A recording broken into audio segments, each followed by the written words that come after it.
მახსოვს ჩემ ბავშვობაში ბერიას სურათი იყო გაყოლული და რაგატკებით რომ ხრიტავთ. შევარდნაძის როლი იყო ალბათ რომ დაენგრია ქვეყანა. ეს ანტიქრისტეთ იყო მოვლენილი ჩვენს ქვეყანაში.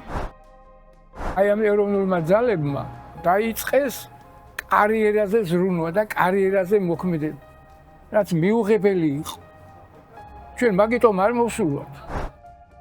ოჯახიდან რა არ გავიტანე იმის გულისთვის რომ რაღაცა მიმეცა ეროვნული მოძრაობისთვის. ჩვენ არავინ არ გვაფინანსებდა.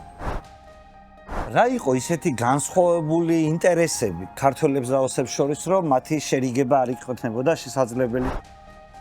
რაც უჩიც პატარა ასანთი გაიკრა, ხო, მაშინვე დაიწყეს ოსების დამუშავება ქართველების წინააღმდეგ.